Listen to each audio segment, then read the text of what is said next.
I came to DC straight away after college, and I was a virgin.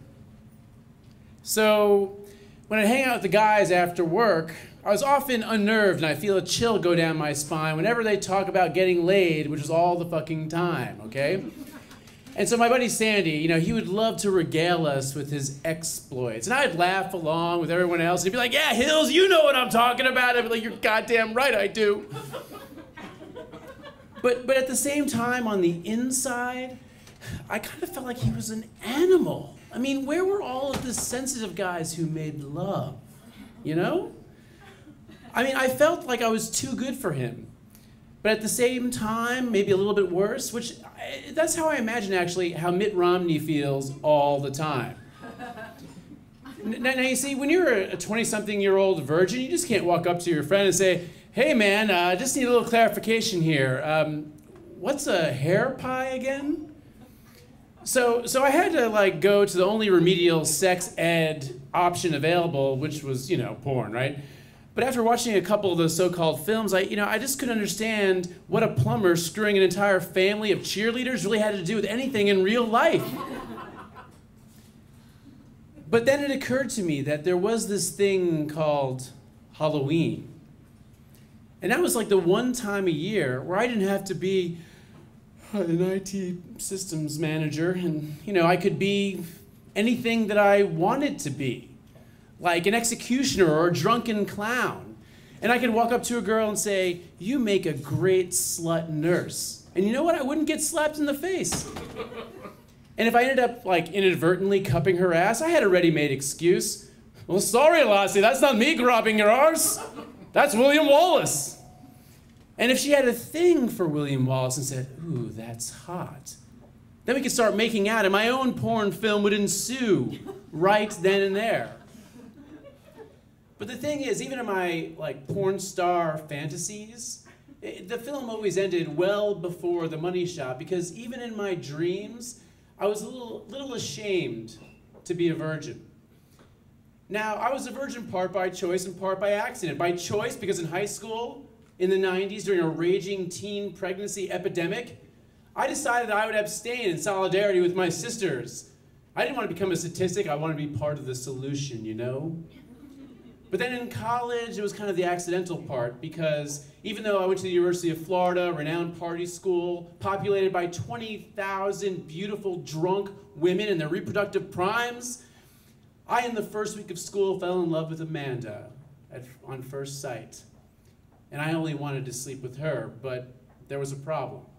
Because she didn't want to sleep with me my freshman year, or my sophomore year, or my junior year when I took her to every Jim Carrey movie in the theaters. And guess what? Yeah, she didn't want to sleep with me either my senior year. And so when we graduated, I remember she kissed me on the cheek and she said, you're going to make a great husband someday. And I blurted out, I love you. And she said, hey, have a nice life. So I spent my first couple of years in DC kissing my way through the pain. And in fact, among my friends, I earned a nickname, the First Base Bandit. Because I would kiss any woman, anywhere, anytime, no questions asked, no papers needed.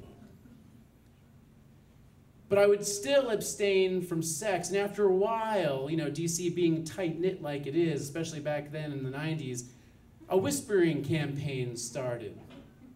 And of course, a friend of a friend, it's always a friend of a friend who feels this license, pulled me aside and said, you know, Derek, you can tell me, are you gay? And I was like, no, no, no, no. Holy shit, I gotta do something about this. So I called Amanda, because she's the only one I could talk to about things like this. And I said, hey, I got a question, I need your help. It's about girls.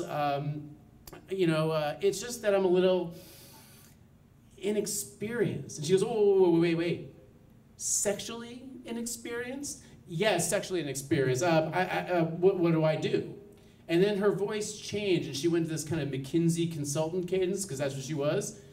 And she said, well, get experience. Click. And I was like, oh, well, maybe it's that simple. And so it was kind of funny, because on the heels of that conversation, it just so happened that I was going to Florida to watch a Gators game. And after the game, I met Amy. And she had these perfect teeth, which said she came for money, this sensible ponytail that suggested that maybe she was mature. And she had these sparkling blue eyes that suggested she was available. So we had a nice little conversation. We talked about sexy things like the future of journalism. And after a while, I felt so comfortable. I'm like, hey, I'm having a Halloween party in a couple weeks. You should totally come. But I mean, I had no expectation she would. I mean, who would come from Florida to DC to hang out with a virgin, you know? So I sent her the information, and 4 days before the party, I get a response. Here's my itinerary, see you Saturday. Oh shit. And so I get on the phone, I call Sandy right away. I'm like, dude, there's this crazy girl. I think she wants to have sex with me. I don't know what to do. And he goes, well, is she hot? And I'm like, yeah, no, she's gorgeous. And he goes, okay, where is she staying? I don't know. And Sandy's like, oh yeah, I know where she's staying. Brown chicken, brown cow. And I was like, oh my God, Amanda must have thumbed through a Belarusian girl catalog and ordered this chick specially for me. She was coming in 4 days. And so I, on purpose, came up with the most repulsive Halloween costume I could think of. So I got myself a gray sweat outfit, I made some tire tracks on the back, put some gray face paint on, and I created a tail out of a wire hanger and pantyhose. I was a dead rat. Roadkill, you know, because in every woman's sex fantasy, that's the creature that she's making it with, you know? So a couple hours before the party, the door knocks, I open it up, and there she is, and she's in this sneering pink punk rock outfit, belt buckles and studs everywhere, and she grabs me and plants one right here. And I push her away. I'm like, don't mess with my makeup, okay? And she's like, hard to get, I like that. And of course, it's Halloween, so the onslaught of guests starts coming. I lived in a group house at this time. And she disappears. And all I can think all night is, oh my God, I hope she hooks up with some other guy. I mean, like, it's bad enough that the girls in DC know I don't put out. I can't let the girls in Florida know. This would be too much. But at 2 a.m., people start to leave, and Amy resurfaces. And she kind of slinks on by and says, see you upstairs. And I feel kind of this different chill go down my spine, so I kind of retire for a moment into the bathroom where I'm going, I don't know what I'm doing in there. But I figure, I'm just gonna go do what John Travolta did in Pulp Fiction. I'm gonna wash my face, I'm gonna jerk off, and I'm gonna go lay down on that couch and fall asleep, and in the morning I'm gonna be like, oh, I just passed out because I'm so drunk. I sound drunk now. And so there was an interlude, though, where I caught a glimpse of myself in the mirror.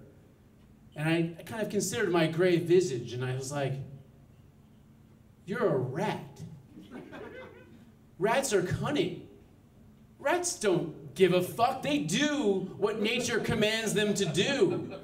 And then I felt kind of my alter ego Stan rise up in my nether region, and I was like, be the rat. And as I'm thinking this, I hear a voice.